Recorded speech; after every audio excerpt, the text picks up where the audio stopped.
여러분 안녕하세요. 기간조입니다. 지역사회보건, 공중보건학 20문제 중에서 4문제 정도의 출제 비중이 있습니다. 나는 반드시 합격한다. 세뇌하고 확언하세요. 여러분 모두 합격 가자. 지역사회 간호, 지역사회라는 것의 뜻을 알아야 돼요. 일정 지역에 모여 사는 사람들, 그 동네 사람들일 수도 있고요. 관심이 비슷한 사람들, 예를 들어서 부동산방, 주식방, 또는 귀간조처럼 간호조무사 공부방, 이런 것들이 지역사회라는 거죠. 비슷한 건강 문제를 가진 사람들도 지역사회라고 할 수가 있다. 지역사회는 모두를 포함한다. 지역사회 보건의 목표는요, 간호를 제공하고 보건교육을 실시해서 스스로 건강 문제를 해결할 수 있도록 향상시켜주는 것입니다. 지역사회 간호사업 중에서 가장 우선순위가 높은 것은 감염병 또는 영아 사망률처럼 다수의 지역 주민에게 영향을 미치는 문제들이 되겠어요. 지역사회 간호사업은요, 가족이 기본 단위가 됩니다. 주민의 적극적인 참여가 필요하고요. 지역 주민 다수에게 영향을 주는 것이 우선순위에 가요. 그래서 예를 들어서 코로나, 지역 주민뿐만이 아니라 전 세계에 영향을 줬었죠. 이런 감염병이 우선순위로 갑니다. 장기 요양급여에 3가지가 있어요. 재가급여, 시설급여, 특별현금급여. 여기서의 급여는요, 월급이 아니에요. 서비스나 혜택으로 바꾸셔야 됩니다. 재가급여, 집에서 받는 서비스, 시설급여, 시설에서 받는 서비스, 특별현금급여. 특별히 집에서도 아니고 시설도 아닌데 돈을 받는 게 특별현금급여가 되겠습니다. 재가급여의 5가지, 있을채, 집가저, 집에서 받는 서비스에는 5가지가 있다. 방, 주단, 방문 요양, 방문 목욕, 방문 간호, 주야간 보호, 단기 보호가 있어요. 요양보호사가 집으로 찾아와서 대상자의 신체 활동을 도와주고 가사를 도와주는 것이 바로 방문 요양이고요. 방문 목욕 설비를 갖춘 장비를 가지고 이동 목욕을 해주는 거예요. 일정 시간 동안 장기 요양 기간에 보호하는 거 주야간 보호고요. 일정 기간 동안 보호해주는 거 단기 보호입니다.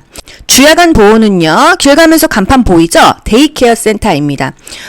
아침 8, 9시에 아빠가 이제 그 차를 타고 가요. 오후 4, 5시에 돌아오십니다. 일정 시간 동안만 장기 요양 기관에서 보호하고 교육을 해주고 있고요. 단기 보호는요, 일정 기간 동안 장기 요양 기관에서 교육도 하고 훈련도 제공해 주는 거예요. 국가고시에 맨날 나오는 거, 일정 시간 하면은 주 야간 보호로 가시고요. 일정 기간 하면은요, 이 기간의 기를 딱 빼서 단기 보호라는 것을 아셔야 돼요. 방문 간호는요, 의사의 지시에 따라라는 말이 키워드입니다. 의사라는 말이 나와야 방문 간호가 되는 거고요. 방문 간호조무사 자격 요건은요, 자격증 따고 3년 경력이 있어야 됩니다. 플러스 교육을 받아야 되는데 어떤 교육? 보건복지부 장관이 지정한 교육기관에서 어느 정도 교육을 이수해야 된다. 시설급여에는요, 규모에 따라서 2가지로 나뉩니다. 입소자가 9명 이내이냐 10명 이상이냐 이 2가지로 나누는 건데요. 입소자가 9명 이내라고 한다면 노인 요양 공동생활 가정이고요. 입소자가 10명 이상이다 100명이다 하면은요, 노인 요양 시설입니다. 우리가 알고 있는 요양원이죠. 9명 이내일 때는요, 굉장히 소규모로 가족처럼 지낼 수가 있는 장점이 있다. 10명 이상이라고 한다면 요양원이 되겠습니다.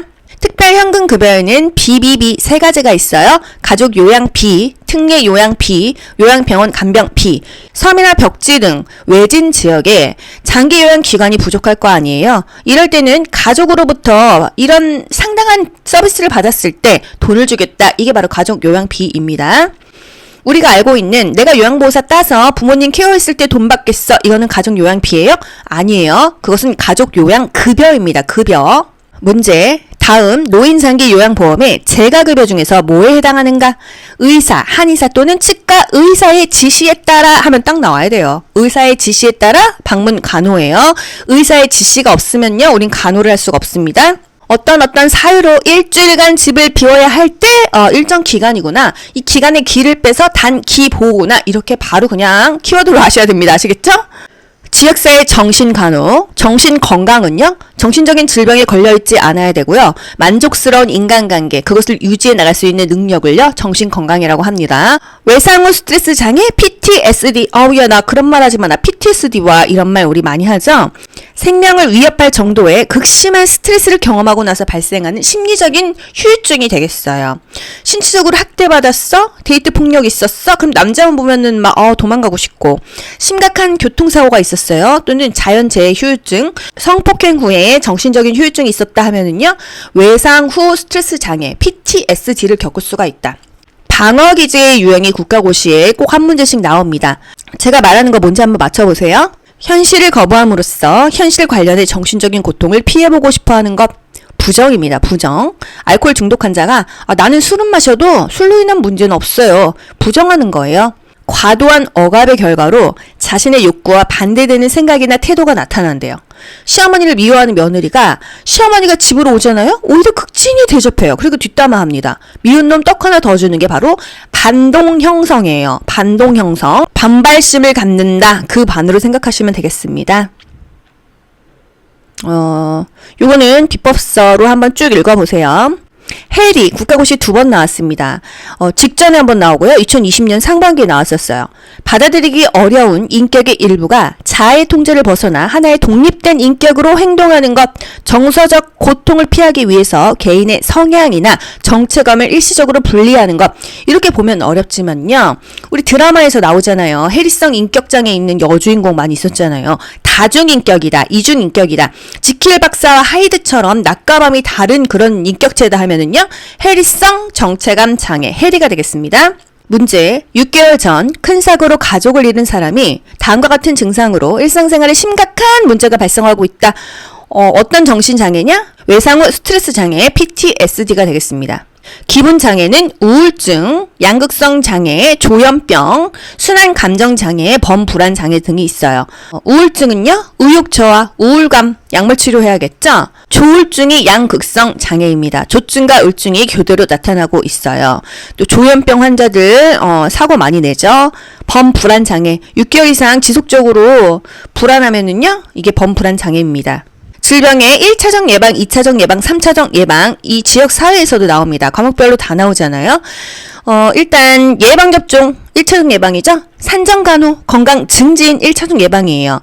캠페인 1차적인 예방입니다. 일단 병이 걸리지 않아서 순수한 예방 목적으로 하는 것은 1차적 예방밖에 없어요. 2차적 예방, 3차적 예방은요, 말이 예방이지 이미 병이 걸린 상태예요. 아시겠죠? 하지만 질병을 조기에 발견하고 조기 치료하자, 이게 바로 2차적인 예방이 되겠고요.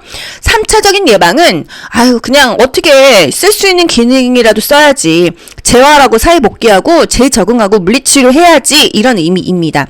잔존 기능을 최대화하려는 것입니다. 원상복귀는 어렵죠. 치료 후 남는 장애와 기능을 회복한다. 후유증을 최소화한다. 정신질환자 사회복귀 직업훈련 3차예요.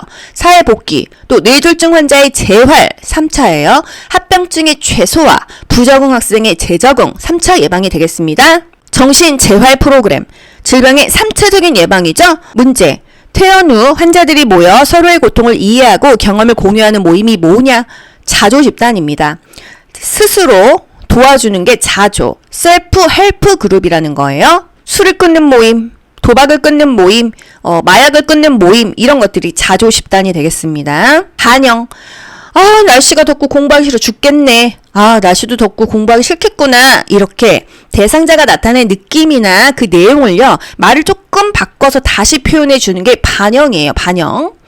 대상자가 말한 사건에 동반하는 감정을 강조했다. 이런 거 한번 쭉 읽어보세요. 지역사회 간호요원의 역할, 조정자, 간호제공자, 대변자, 상담자, 관찰자, 변화의 촉진자, 교육자, 평가자 역할이 있습니다. 지역사회를 대신해서 그들의 입장에서 의견을 제시해서 권리를 찾을 수 있도록 도와주는 것은요, 대변자, 옹호자의 역할이다. 알선자, 지역 주민들의 다양한 요구를 여러 분야와 접촉하여 의뢰를 한다. 보건진료 전담 공무원은요, 간호사 조산사 면허를 가진 사람만 가능합니다. 보건복지부 장관이 실시하는 교육을 받은 사람들이에요. 지역사회 간호활동, 가정 방문이요, 대상자에게 가장 효과가 큽니다. 아니, 우리 집까지 공무원들이 찾아와가지고 뭔가 해주면은요, 효과가 굉장히 크겠죠. 가정 방문의 우선순위, 전염병 환자 집 먼저 갈까요? 전염병 아닌 집 먼저 갈까요? 비전염병 환자 집 먼저 갑니다. 감염 방지를 위해서 감염병은 맨 마지막에 가는 게 바로 가정 방문의 순서예요. 요거 진짜 국가고시 잘 나오잖아요. 신생아, 임산부, 성병 환자, 결핵 환자 순이다. 방문 간호 지시서에 따라 서비스를 제공한다. 방문 간호는 장기 요양 보험의 재가급여 서비스에 해당한다. 방문 간호조무사 자격 요건이요. 3년 경력 플러스 보건복지부 장관이 인정한 교육을 이수해야 되는 사람이다. 가정방문의 우선순위는요. 비전염성 환자가 먼저이다. 전염을 방지하기 위해서. 간호조무사의 가정방문 활동의 목적은 가족을 단위로 한 건강관리이다. 대상자를 하루에 모두 방문하고자 할 때 마지막으로 방문해야 되는 대상자는 결핵 환자이다. 감염병 환자이다. 가정 방문 활동과 비교하여 건강관리실 활동의 특징은 동일한 문제가 있는 대상자들과 경험을 공유할 기회가 많다. 가정 방문은요, 일일이 그 병 걸린 사람들 집을 방문하는 거고요. 건강관리실은요, 그 사람들이 건강관리실로 오는 거예요. 동일한 문제가 있는 대상자들이 커뮤니티를 형성할 수 있겠죠? 경험을 공유할 기회가 많다는 장점이 있습니다. 지역사회 보건, 요번에 좀 되게 러프하게 그냥 훑었는데요. 저번에 비법서 영상과 좀 병행해서 보세요.